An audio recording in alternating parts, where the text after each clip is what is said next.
보겠습니다. 오늘 풀이했던 거. 1번 볼게요. 1번. 자, 감정평가 방식에 대한 다음 기술 중에 맞는 것은, 자, 부동산의 개별성으로 인하여 감정평가의 필요성이 대두되고 있으며, 그러니까 부동산마다 가격이 다 틀리다는 얘기죠. 자, 필요성이 대두되고 있으며, 물건마다 개별로 행하는 것이 원칙이며, 토지는 필지 단위로 평가하는 게 아니라 획지 단위로 평가합니다. 그러니까 가격대가 비슷한 걸 뚝뚝 잘라서 이렇게 평가합니다. 획지 단위로. 2번 볼게요. 부분평가는 일체로 이용되고 있는 물건의 일부만을 감정평가하는 경우에 전체를 기준으로 하여서는 아니 되며 독립적인 용도로 기준으로 한다. 다 틀린 겁니다. 어쨌거나 부분평가라는 것은 2개 이상의 대상 물건이 있다면, 자, 요거를 그 물건의 일부만을 감정평가하는 경우에 전체를 기준으로 하여, 전체를 기준으로 하며 해줘야 됩니다. 전체를 기준으로 하며 독립적인 용도로 기준으로 하는 게 아닙니다. 그러네. 좀 독립적인 용도로 하는 게 아닙니다. 그러니까 이런 얘기입니다. 이 복합 부동산이 있다. 이런 게 이 중에서 토지만의 가치를 평가할 때 있죠. 이거 부분 평가라는 것은 어쨌거나 토지 때문에 건물의 가치에 영향을 주죠. 건물 때문에 토지에 영향을 주기 때문에 전체를 기준으로 평가해서 이 부분을 빼내는 형태이죠. 이렇게 평가하는 게 합리적입니다. 이걸 뭐라고요? 부분 평가한다 해줍니다. 근데 이제 독립 평가는 이렇게 거기 밑에 거기처럼 독립적인 용도로 기준으로 한다는 얘기는 건물 같은 게 없다고 가정하고 토지만 따로 평가하는 거 있죠. 이런 걸 뭐라고요? 독립 평가라는 겁니다. 근데 여기서는 부분 평가니까 전체적인, 이렇게 해줘야 돼요. 자, 전체를 기준으로 하며 독립적인 용도를 기준으로 하는 것은 아니다 해줘야 되겠네요. 자, 그럼 3번 볼게요. 일필체 토지를 감정평가함에 있어서 전면 도로의 접한 부분과 후면 부분의 경제적 가치가 상이한 경우에는 부분 감정평가해야 하는 게 아니라 구분 감정평가입니다. 보통. 자, 그러니까 이 도로가 딱 있는데 여기 일필지에 땅이 있다. 일필지. 자, 그러면 앞부분은 백화점으로 쓰고 있고 뒷부분은요, 자, 시장 사람이 쓰고 있다. 그러면 하나의 물건이라도 가치를 달리한다는 얘기죠. 그러면 따로따로 평가해서 합쳐준 거, 이걸요 구분 평가한다 이렇게 얘기합니다. 그 다음에 4번 볼게요. 현재의 최유효 이용의 상태만을 고려한다. 이거 틀린 겁니다. 앞으로 그 지역이 주거지역에서 상업지역으로 될 예정이다. 그러면 그런 것도 감안해서 가장 최고 최유효이용이죠. 이걸 감안해야 됩니다. 그러니까 현재뿐만 아니라 장래의 최유효 이용 있죠. 이런 것도 좀 감안해야 됩니다. 장래의 최유효 이용. 그 다음에 5번 볼게요. 감정평가를 원칙적으로 물건마다 개별적으로 행하는 것이 원칙이나 2개 이상의 물건이 용도상 일체 또는 용도상의 불가분에 있는 관계가 있는 경우는요, 일괄해서 평가할 수 있죠. 그러니까 이렇게 아까 같이 복합 부동산 같은 거는요, 2개 이상의 부동산이 일체로 거래되거나 용도상 상호 불가분의 관계가 있는 경우는 일괄해서 평가할 수 있도록 하고 있습니다. 자, 2번 보겠습니다. 부동산 가치의 특징 중에 올바르지 아니한 것은, 정답은 3번인데, 자, 부동산 가치는 장기적인 배려하에 형성된다. 그러니까 사람들은 멀리 내다보면서 여러 가지 결정하려고 하죠. 그래서 이는 부동산의 자연적인 특성 중에 부동성에 기인하는 게 아니라 영속성에 기인하는 겁니다. 아주 먼 미래에도 계속 존속할 수 있기 때문에 먼 미래를 내다보면서 여러 가지 결정하려고 하죠. 그래서 이거는 영속성입니다. 3번 볼게요. 다음의 내용 중 타당하지 않는 것은, 정답은 4번인데 부동산 가치의 형성 요인 중에 토지 및 주택 정책의 상태라든가 부동산에 관한 세제의 상태, 세금 부담의 상태, 교통 체계의 상태 등은 행정적 요인에 해당된다. 요거는 뭐가 틀렸냐면 세 번째 줄에 세금 부담의 상태라든가 교통 체계의 상태 있죠. 요 두 놈은 경제적 요인입니다. 무슨 요인이라고요? 경제적 요인이다. 이렇게 해줘야 됩니다. 세금 부담의 상태, 교통 체계의 상태. 그 다음에 4번 보겠습니다. 부동산 가치의 제1원칙에 대한 설명 중 틀린 것은, 4번의 적합의 원칙은 4번 내부 구성 요소 간의 결합이 적합해야 최유효 이용이 된다는 점에서 최유효 이용의 원칙과 관련성이 깊다. 내부 구성 요소 간에 적절히 그 적합할 때 가치가 높다는 얘기죠. 이런 것들은 균형의 원칙입니다. 적합의 원칙이 아니라 뭐라고요? 균형의 원칙. 적합의 원칙은 외부 환경과의 관계에서 어울리게 이용해야 된다는 얘기죠. 이걸요, 적합의 원칙이고, 요거는요, 내부 구성 요소 간에 엘리베이터라든가 아니면요, 주차장 같은 게 적당히 갖췄을 때이죠. 그때 가치가 높다는 걸요, 균형의 원칙이라는 겁니다. 한 페이지 넘겨볼게요. 5번 볼게요. 지역 분석의 대상 지역에 관한 설명으로 틀린 것은, 자, 사례 자료를 동일 수도권의 유사 지역에서 구했을 경우에는요, 지역 요인의 비교 과정은 필요하지 않다가 아니라 필요하다 해줘야 됩니다. 그러니까 인근 지역, 다시 말하면 평가하려고 하는 부동산에 속해 있는 지역에서 사례를 구했다면은 뭐 지역, 같은 지역에 있으니까 지역 요인을 비교할 필요는 없는 거죠. 근데 다 다른 유사 지역에서 구했을 경우는 인근 지역과 유사 지역은 가격대는 좀 차이가 날 수 있죠. 요거 좀 반영해 줘야 되는 겁니다. 지역 요인의 비교 과정은 필요하다 해줘야 됩니다. 6번 볼게요. 부동산 감정평가에 대한 설명 중 틀린 것은, 정답은 4번인데 거래 사례 비교법은 시장성에 근거하므로 과도한 호황, 불황기에는 매우 유용하다가 아니라, 자, 과도한 호황, 불황시에는 뭐 적절하지 않다 해줘야 됩니다. 왜냐하면 이 부동산 가치가 이제 과거 사례가 그 꾸준히 이렇게 비슷하게 이제 올라가거나 이렇게 했을 때 과거에 대해 그 사례 가지고 평가할 수 있는 거지, 막 들쑥날쑥하다면 이걸 가지고 평가하기는 곤란합니다. 이렇게. 자, 그래서 요거 4번이 틀린 겁니다. 7번 볼게요. 최저도달 원가에 대한 설명 중 틀린 것은, 정답은 4번인데, 자, 복조 원가에 의하여 적상 가치를 구하는 경우에는 기능적 감가를 행할 필요가 없다. 요거는, 자, 복조 원가가 아니라 대치 원가를 사용하여, 그러니까 효용이 비슷한 놈을 찾아내서 요놈 가지고 대체할 때는요, 자, 이 기능적 감가를 할 필요 없습니다. 알겠죠? 그러니까 이거는 복조 원가가 아니라 대치 원가 해줘야 됩니다. 그러면 8번 볼게요.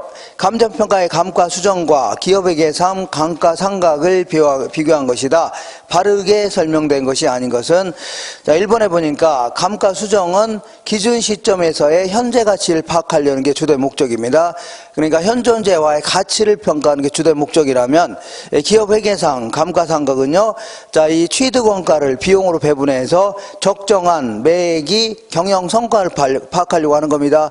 목적 자체가 틀린 겁니다. 그래서 정답은 4번이 틀렸는데, 자, 이 감가 수정 같은 경우는 법적 내용수가 아니라 경제적 내용수를 중심으로 해서 감가 수정하도록 하고 있습니다. 그렇지만 감가상각은요, 경제적 내용수가 아니라 법에서 정해줍니다. 법적 내용수입니다. 그러니까 이거 바꿔놓으셔야 돼요. 자, 법정과 뭐라고요? 경제적을 바꿔놓으셔야 됩니다. 그 다음에, 자, 감가 수정에서 적정 가치를 구하라. 이게 이제 계산 문제로 나올 수가 있는데, 자, 한번 읽어볼게요. 경과연수가 10년 됐답니다. 10년이 됐대요. 이렇게. 자, 그래서 제조단가가 평당 제도단가가 500만 원이랍니다. 그리고 100평짜리가 있답니다. 이런 식으로 제조단가가 이미 주어졌다. 그럴 경우는 할만합니다. 할만해요. 자, 그러니까 100평 곱하기 500만 원이 하니까 5억이 되겠네요. 5억. 요게 바로 제조단가입니다. 자, 그리고 거기 보니까 잔존 경제적 내용수는 40년. 그러니까 토탈 50년입니다. 50년이 내용연수입니다. 자, 이 50년 지나면 철거해야 된다. 그런 얘기입니다. 그리고 그 정액법에 의한 적상가치는 얼마인가? 잔존가치율은 10%. 그러니까 이 5억이 50년 지나면 10% 챙길 수 있다는 얘기죠. 그러니까 5천만 원은 챙길 수가 있네요. 이렇게. 그러면 5억짜리가 50년 지나면 5천만 밖에 안 남는 거죠. 그러니까 4,500만 만큼 감가가 되는데 4억 5천만 원만큼이 가치가 줄어들죠. 그럼 요거를 정액법은, 자, 매년 감가액은 정액법을 이거 50년으로 쪼개서, 똑같이 쪼개서 감가를 시키는 겁니다. 그러면 4억 5천 나누기 50년 하면 900만 원 됩니다. 얼마라고요? 900만 원. 자, 그러면 10년 지났으니까 어디 갔어요? 네, 감가액이 1년에 900만 원이니까 1년에 900만 원씩 해서 총 10년 동안 그 감가를 해야 되니까 9천만 원이 감액이 됐네요. 9천만 원. 그러면 요때는 5억에서 9천만 원 빼니까요. 4억 1천만 원. 요게 정답입니다. 4억 얼마라고요? 1천만 원만큼 감액이 됐다. 아, 이제 적상 가치가 뭐라고요? 4억 1천만 원이 되는 겁니다. 이렇게 할 수 있죠. 요거. 자, 그 다음에 그 뒷페이지 보겠습니다. 10번 볼게요. 자, 항상 그 비준 가치를 구할 때는 사례 부동산의 가격에다가 곱하기 뭐라고요? 특수한 사정이 개입되어 있다 그러면 요 곱해 줘야 됩니다. 그 다음에 시점 수정도 해야 되고, 그 다음에 지역 요인의 차이가 난다면 곱해 줘야 됩니다. 개별 요인도 차이가 난다 그러면 곱해 줘야 됩니다. 이렇게 해서 계산한 게 뭐라고요? 비준 가치다 이렇게 표현합니다. 비준 가치. 자, 그럼 읽어볼게요. 의류 판매점으로 이용하고 있는 부동산의 가치조사를 의뢰받은 공인중개사 갑은 아래의 사례를 조사하였다. 대상 부동산의 가치를 바르게 계산한 것은 대상 부동산이 사례 부동산보다 개별적으로 10% 열등하다입니다. 그러면 이때는요, 자, 개별 요인의 비교는 이렇게 얘기합니다. 사례분의 대상한 다음에 일단 100분의 100을 놓은 다음에, 자, 대상 부동산이 10% 열등하다고 했죠? 10% 열등하다 그러면 사례분의 대상이니까 여기서 10을 빼주면 됩니다. 그럼 얼마라고요? 90 빼주면 됩니다. 이게 바로 뭐라고요? 개별 요인의 비교치입니다. 자, 두 번째 볼게요. 대상 지역의 상권이 사례 지역보다 5% 우세하다. 자, 그러면, 자, 요것도 사례분의 대상을 100분의 100을 놓은 다음에 대상 지역의 상권이 사례 지역보다 5% 우세하다. 그랬으니까 여기다가 5를 더해주면 됩니다. 사례분의 대상. 그래서 5를 더하니까 105가 되겠네요. 105.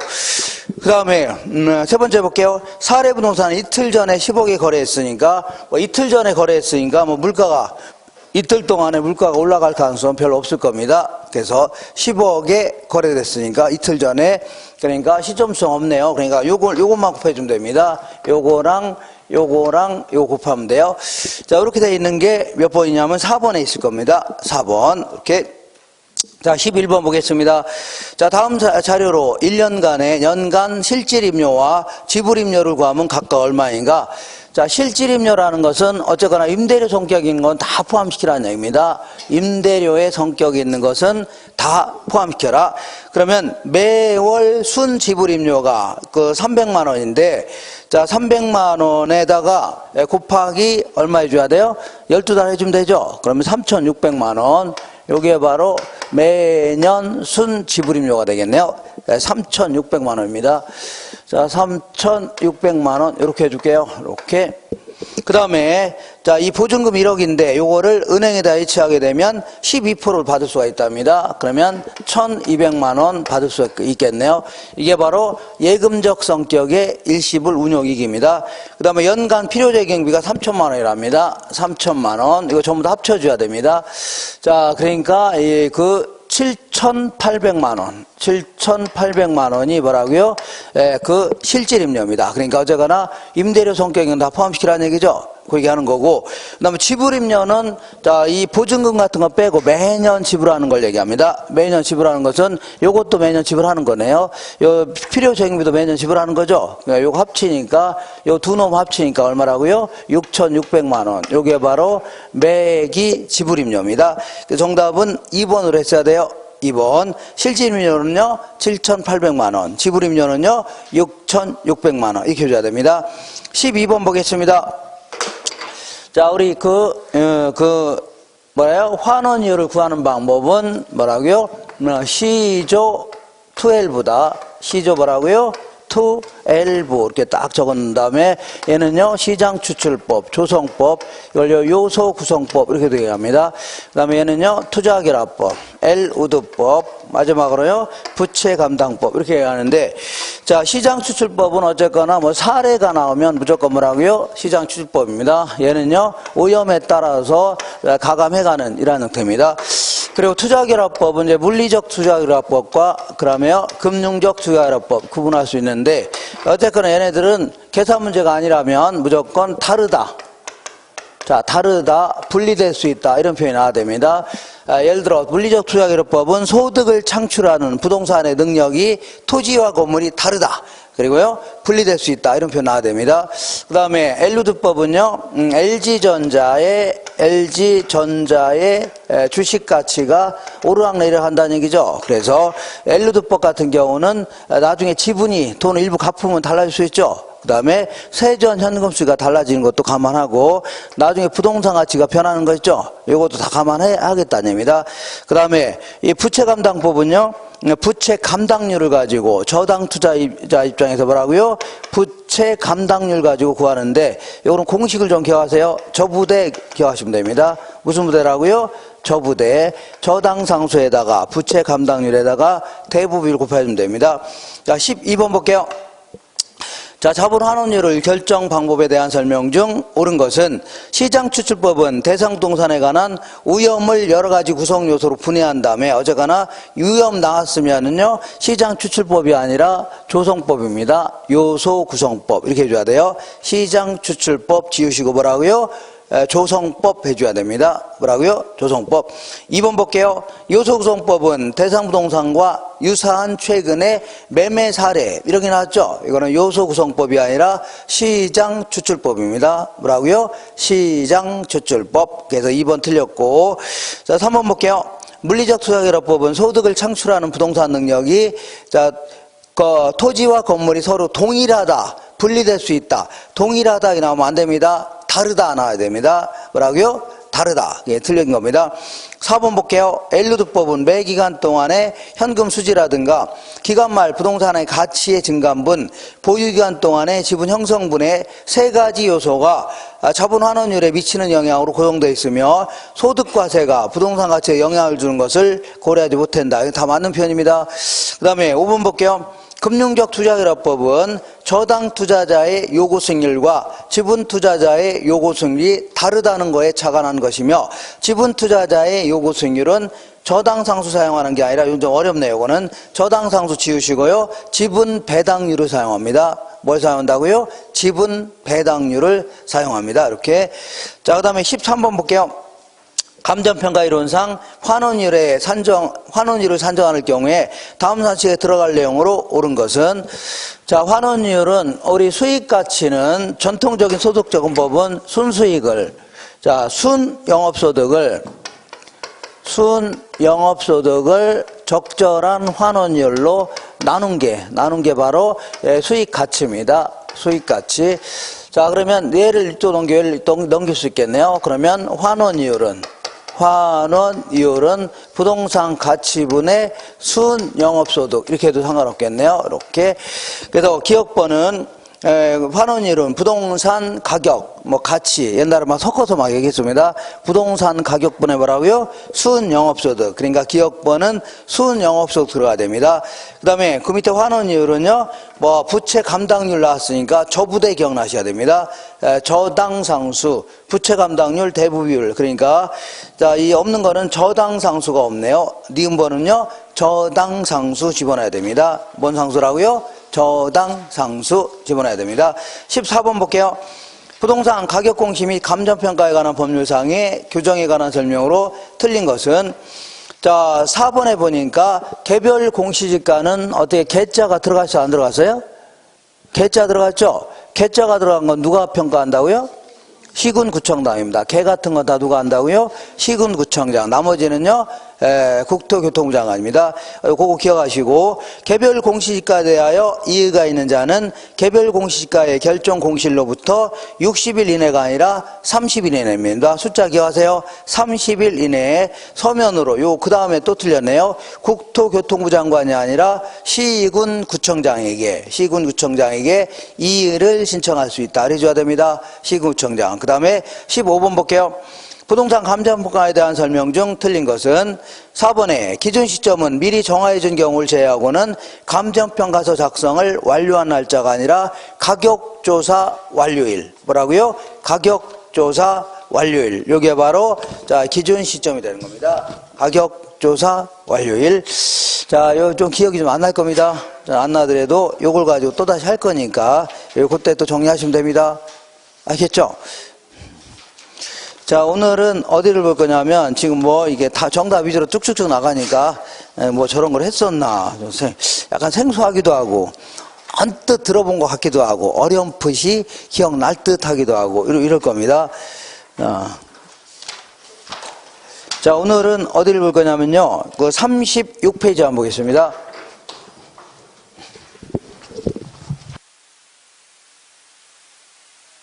다른 거 다 필요 없고 이제 요것만 덜렁 갖고 오시면 됩니다. 요거 갖고 오시고 이렇게 줄게요.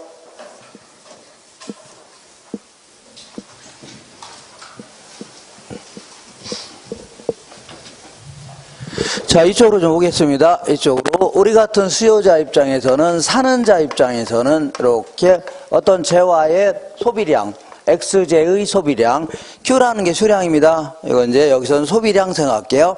X제는요, 어떤 지역에 신도시를 만든다고 하길래 어떤 사람이, 갑이라는 사람이 1억 가지고 대림 아파트를 좀 구입하려고 합니다. 대림 아파트 짓고 있는다 하길래, 그래서 대림 아파트의 소비량을 결정할 수 있는 요인들은 여러 가지가 있을 겁니다. 자, 그 중에 대표적인 게 대림 아파트의 가격. 대림 아파트에 뭐라고요? 가격. 가격 비싸면 평수 줄여야 되죠? 싸면요, 평수 늘려 구입할 수 있네요. 가장 크게 영향을 줄 수 있는 겁니다. 이거 외에도 소득, 이 사람 대리에서 과장으로 승진하니까 회사에서 월급을 100만 원 더 준답니다. 그러면 돈을 많이 빌린다 하더라도 갚을 능력이 되는 거죠. 평수 늘려 구입할 수 있겠네요. 그 다음에 원래 이제 대림 아파트 구입하려고 했는데 어느 날 갔다 오다 보니까 그 옆에 삼성 아파트를 짓고 있는데, 자, 거기 가격을 물어봤더니, 자, 바로 옆에 있는데도 불구하고 생긴 것도 비슷한데 싸게 분양한답니다. 그럼 대림 살래다 뭐 사요? 삼성 살 수도 있겠네요. 그죠? 이거 외에도 이자율이라든가 세금이라든가 소비자의 선호도라든가 예산 같은 게 다 영향을 줄 수 있는 겁니다. 결국은 이런 것들에서 영향을 받는다 해서 함수 관계가 있다 해줍니다. 자, 이때 수요 곡선이라는 게 뭐냐면, 자, 잠깐만요. 자, 수요 곡선은 다른 요인들은 다 고정돼 있다고 가정하고, 자, 볼게요. 자, 다른 것들은 다 옛날이나 똑같다고 가정하고, 요놈과 저놈, 그러니까 가격과 소비량과의 관계만 그래프로 그린 걸 뭐라고요? 수요 곡선이라는 겁니다. 이렇게 마샬이라는 사람이 여기다 가격이고, 얘는 뭐라고요? 수량 하면서, 자, 이 사람은 이제 평당 한 1,500만 할 때는 30평짜리 구입하려고 했는데, 만약에 1,200만 원 정도 떨어진다면요, 50평짜리 구입하려고 한다. 그래서 이러한 형태의 소비 행태를 보입니다. 이거 뭐라고요? 수요 곡선이라는 겁니다. 알겠죠? 그러니까 이거는 우리 같은 일반적이고 합리적 인간을 가정했을 때, 경제적 인간을 가정했을 때, 일반적인 재화를 구입할 때는 가격이 올라가면요, 덜 사려고 하죠. 싸면요, 더 많이 살려고 한다. 수요의 법칙에 따라서 그림을 그린 겁니다. 알겠죠? 그리고 시장에는 아파트 구입하려는 사람이 요 갑이라는 사람만 있는 건 아니겠죠? 그러니까 시장에 있는 모든 사람들의 수요곡선을 전부 다 합친 거, 이걸 뭐라고요? 시장 전체의 수요곡선이다. 기억하시고. 자, 지금부터 이 수요량의 변화냐, 수요의 변화냐 구분하라는 문제 있죠? 반드시 구분하셔야 됩니다. 자, 지금부터는 요 가격이 변하죠? 그럼 곡선 상에서 소비량이 왔다 갔다 합니다. 이걸 뭐라고요? 수요량이 변했다. 뭐가 변했다고요? 수요량. 근데 아까 나머지 요인들은 다 고정돼 있다고 가정했는데 얘네들이 변하면 어떻게 할 거냐? 얘네들이 변하면 곡선 자체가 움직입니다. 예를 들어서 소득이 무척 향상됐다. 그러면 같은 가격 수준에서 더 많이 살 수 있기 때문에 곡선 자체가 오른쪽 아니면 왼쪽으로 이렇게 움직이는데 이걸 뭐라고요? 수요가 변했다 해줍니다. 뭐가 변했다고요? 수요가. 오른쪽으로 하는 거 뭐라고요? 수요가 증가했다. 왼쪽으로 하는 거 뭐라고요? 수요가 감소했다 해줍니다. 자, 그러면 일반적으로 소득이 증가하면 수요가 증가할 수 있죠? 그죠? 그 다음에 소득이 감소하면요, 수요가 감소할 수 있는데, 자, 어떤 재화는 소득이 증가해도 오히려 수요를 감소시킨 재화가 있다는 얘기죠. 그러니까 갑이라는 사람이 대리에서 과장으로 승진하니까 석유 같은 경우는 잔뜩 구입하려고 하는데 연탄 같은 경우는 구입하려고 안 하려고요? 안 하려고 하죠. 그럼 석유 같은 경우는 소득이 증가하니까 수요를 증가시킨 재화입니다. 이걸 뭐라고요? 정상재다 해줍니다. 뭐라고요? 정상재. 근데 연탄 같은 경우는 오히려 소득이 증가하니까 안 살려고 하죠. 그죠? 이런 거 뭐라고요? 열등제라는 겁니다. 알겠죠? 열등제. 다시 할게요. 소득이 증가할 때 수요를 증가시킨 자를 뭐라고요? 정상제.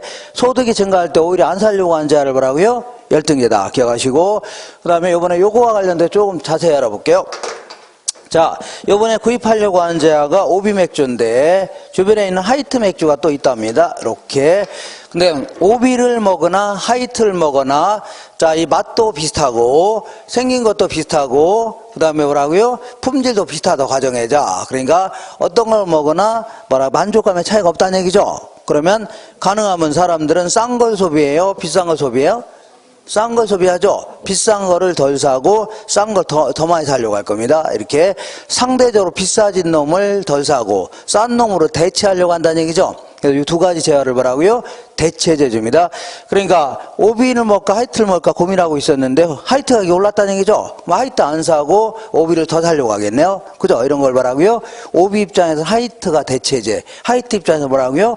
오비가 대체재입니다. 그러면 오비 입장에서 하이트의 가격이 올랐다. 하이트 안 사 오비를 더 사려고 하죠.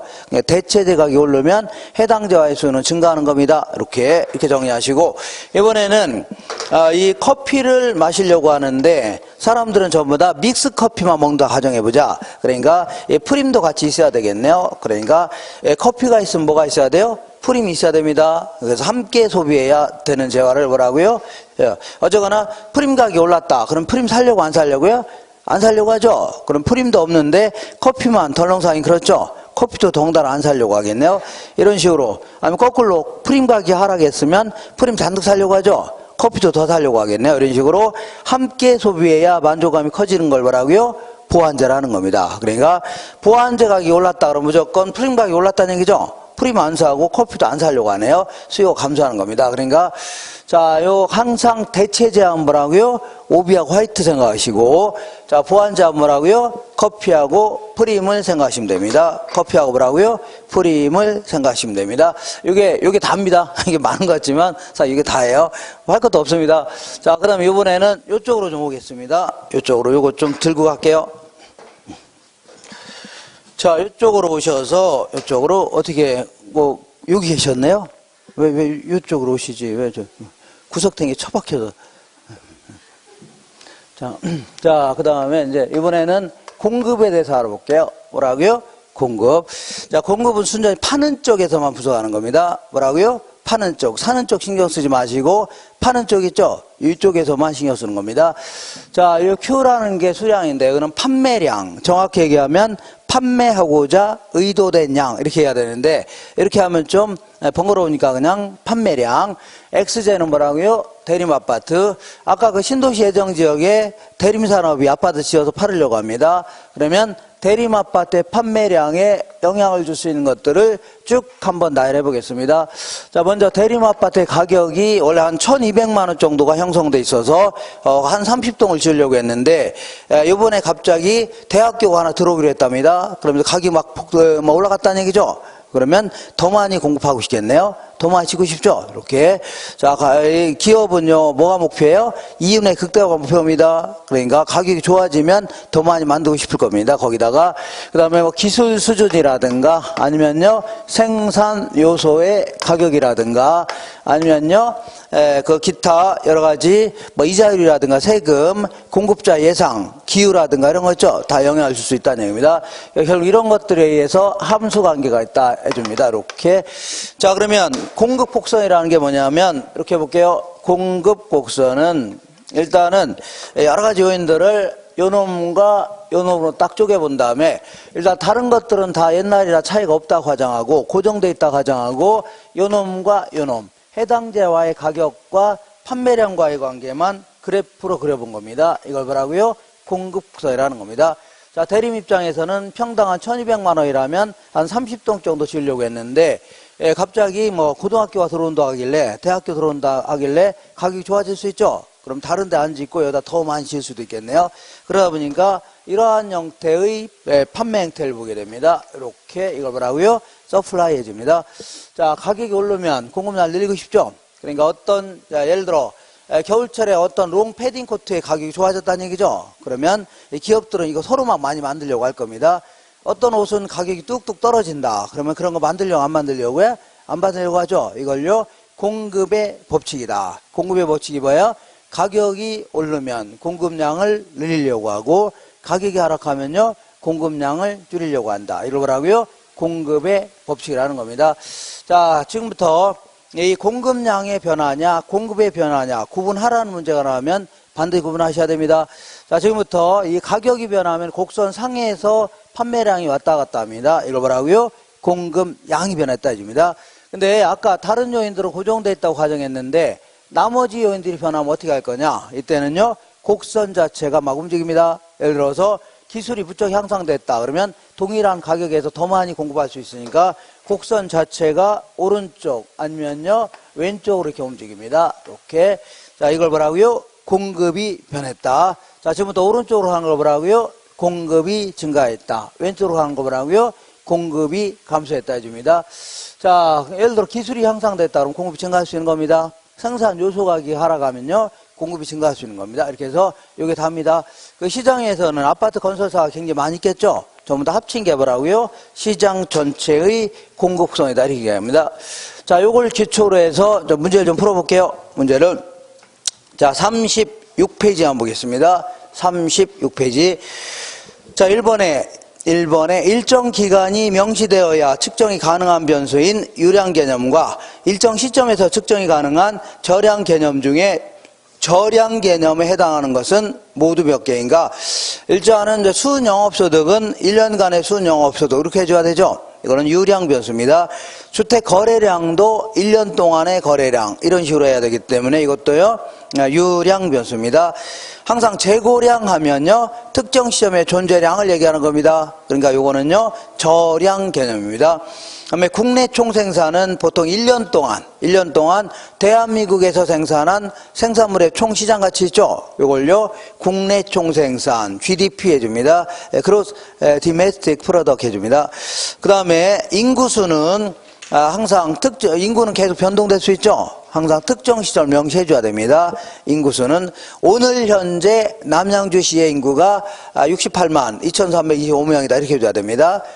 속 변할 수 있으니까. 그 다음에 임대료는 1년간의 임대료 이렇게 해줘야 되니까 요거는요 유량 변수입니다.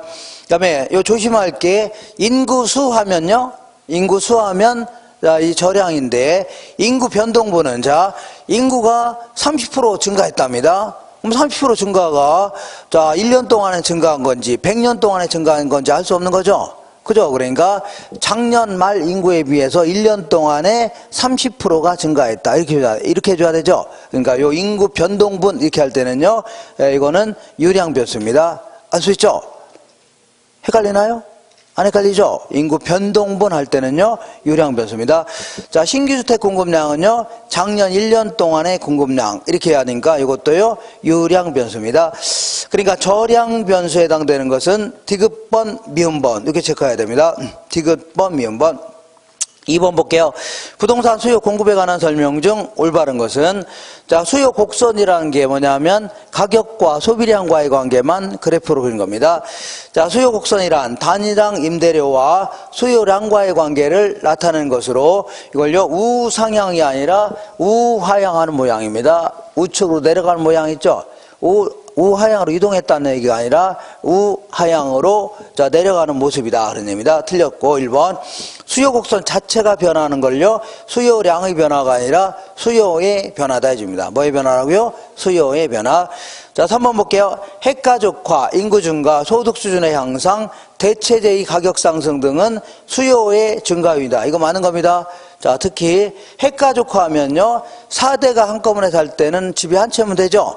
4대가 뿔뿔이 흩어서 한다. 4채가 필요할 거 아닙니까? 아파트 수요는 증가합니다. 자, 인구가 증가하거나 소득 수준이 향상되거나 대체재 가격이 올랐다. 그러면 하이트 가격이 올랐죠? 그럼 하이트 안 사고 오비를 더 사려고 하겠네요. 그러니까 이거는 수요가 증가하는 겁니다. 자, 그 다음에 4번 볼게요. 부동산 공급에서 가격 위에의 다른 요인이 변하면 공급량이 변하는 공급 곡선상의 점의 이동이 아니라 곡선 자체가 이동합니다. 뭐예요? 공급 자체가 이동한다. 공급 곡선 자체가 이동하는 겁니다. 그리고 중간에 공급량이 변하는 넓은 의미의 판매량 생각하시면 됩니다. 아시겠죠? 넓은 의미의 판매량. 그 다음에 5번 볼게요. 다른 조건이 일정할 경우에 부동산의 가격이 상승하면 가격이 올라가면요 곡선 상에서 움직이죠. 그죠? 그러니까 이건 수요 곡선이 이동하는 게 아니라 곡선 상에서 이동한다 해줘야 돼요. 뭐라고요? 곡선 상에서 이동한다. 자, 가격이 변하면 곡선 상에서 움직인다고 했죠? 그 얘기하는 겁니다. 자, 오른쪽 볼게요. 3번. 부동산 수요와 부동산 수요에 관련된 설명이다. 옳지 않은 것은 자, 볼게요. 우리가 일반 정상제의 경우는 소득이 증가하면 수요가 증가해요, 감소해요? 증가하는 거죠. 열등제의 경우는요, 소득이 증가하니까 오히려 살려고 안 살려고요? 안 살려고 하겠네요. 수요가 감소하는 제를 뭐라고요? 열등제라는 겁니다. 이걸 뭐라고요? 정상제. 얘는 뭐라고요? 열등제. 그러면 자, 오히려 그 소득이 증가하면 수요가 감소하죠. 그러면 열등제의 경우는 오히려 소득이 감소했다. 소득이 감소하게 되면요, 오히려 수요는 증가할 수 있습니다. 연탄 같은 거 볼게요. 자, 요즘에 회사도 그만두게 돼서 소득도 거의 없다는 얘기죠. 연탄에도 좀 많이 떼야 되겠네요. 그죠? 그러니까 소득이 줄어들면 오히려요, 수요가 증가하는 제를 뭐라고요? 열등제라는 겁니다. 이해 되겠죠? 이해 안 돼요? 아니, 열등제는 소득이 줄어들면 이거라도 사야 돼, 연탄에도 떼야 될 거 아닙니까? 그죠? 수요는 증가하는 겁니다. 이렇게. 자, 읽어볼게요. 3번에 옳지 않은 것은 어느 부동산의 소득이 감소했는데 수요가 증가했다. 그러면 이거는요, 열등제를 얘기합니다. 열등제. 자, 그러면 수요가 증가해서 수요 곡선이 우상향으로 이동했다면, 수요가 증가했다면 요거는요, 열등제라 할 수 있다. 맞는 겁니다. 맞아요. 그 다음에 2번 볼게요. 어느 부동산의 소득이 변하더라도 수요가 변하지 않아 수요 곡선이 불변이라면 그 부동산은요, 중립제 혹은 중간제 해줍니다. 자, 그러니까 자, 소금 같은 거 볼게요. 소금 같은 경우는 소득이 증가한다고 해서 소금을 더 많이 사고 그러진 않겠죠? 거의 그대로 아닙니다. 이걸요, 중간제 혹은요, 중립제라는 겁니다. 세 번째, 다른 조건이 일정할 경우에 부동산 가격이 상승하면 수요 곡선상에서 점의 이동으로 나타납니다. 맞습니다. 자, 가격이 변하면요, 곡선상에서 움직입니다. 4번에 두 부동산의 대체 관계가 있다면 어느 한 부동산의 수요량이 증가할 때 다른 부동산의 수요량은 감소합니다. 자, 볼게요. 하이트 가격이 올랐다. 그럼 하이트 안 사고 오비를 더 사죠. 이렇게 대체제가는 항상 반대로 움직입니다. 소비량이 반대로 움직인다. 그 다음에 마지막으로 5번 볼게요. 두 부동산이 보완제 관계가 있다면 어느 한 부동산의 가격이 상승할 때 타 부동산의 수요량은 증가가 아니라 감소합니다. 자, 보세요. 자, 보완제 관계가 있대. 자, 예를 들어 프림의 가격이 올랐다. 그럼 프림 안 사려고 하죠? 커피도 동달 안 사려고 합니다. 수요는 감소합니다. 어느 한 부동산의 가격이 올라가면요, 그 옆에 있는 다른 부동산의 수요량은요, 감소합니다. 이렇게. 커피하고 뭐 생각하라고요? 프림 생각하시면 됩니다. 4번 볼게요. 다음에 수요 공급에 관한 그림이다. 수요 곡선을 D0에서 D1으로 이동하는 요인은, 자, 볼게요. 어디 갔냐면, 자, 이렇게 볼게요. 수요 곡선이 이렇게 있는데 D0에서 D1으로 이동하는 요인, 가격 수량이라면 수요가 감소한다는 얘기입니다. 자, 하나 넘겨볼게요. 그냥 넘겨보시면, 자, 보완제 가격이 올랐다. 보완제 하면 뭘 생각하라고요? 커피하고 프림 딱 써놓은 다음에 프림 가격이 올랐죠? 그럼 프림 안 사고 커피도 동달 안 사려고 하겠네요. 1번 정답입니다. 1번 정답. 2번 볼게요. 모기지 대출금리가 하락했다. 이거는 수요가 증가할 수 있는 겁니다. 그 다음에 대체 투자 대상이 불황이랍니다. 주식 경기가 아주 안 좋다는 얘기죠? 그러면 부동산에도 살려는 사람이 많아지겠네요. 수요는 증가합니다. 공사법상의 거래 규제를 완화하겠다. 그러면 수요는 증가할 수 있는 겁니다. 그 다음에 주택 건축 자재 가격이 올랐다. 이거는 우리 입장에서 상관없는 겁니다. 이거는요, 공급이 감소하는 요인입니다. 뭐 감소한다고요? 공급의 감소.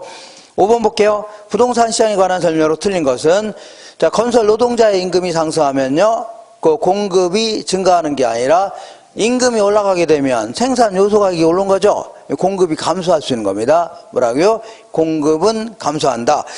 정부가 건축 허가 요건을 강화한다면, 아무래도 허가를 잘 안 내준다면 신규 건설이 침체될 수가 있겠죠. 맞는 겁니다.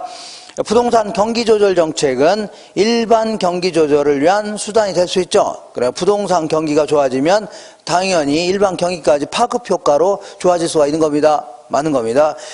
부동산이 좋아져서 돈 많이 벌면, 자, 그 돈 가지고 일반 지하도막 구입하죠. 그죠? 그러면 일반 경기도 좋아지는 겁니다. 이렇게. 4번 볼게요. 장기 저당, 주택 저당 대출 제도에 활성화는, 그러니까 돈 한번 빌려갖고 막 30년 동안 갚으랍니다. 그럼 돈 빌리고 싶겠네요. 이런 게 활성화가 된다면 무주택 가구의 주택 구입을 쉽게 해줄 수가 있죠. 맞는 거고. 프로젝트 파이낸싱에 활성화하는, 그러니까 건설업자한테 돈을 좀 쉽게 빌려줄 수 있다. 사업성만 보고 이런다면 주택 공급의 확대에 기여할 수 있겠죠. 이렇게. 자, 요거 지우지 마시고 계속해서 그 다음 내용 계속 할 겁니다. 잠깐 쉬었다 하겠습니다.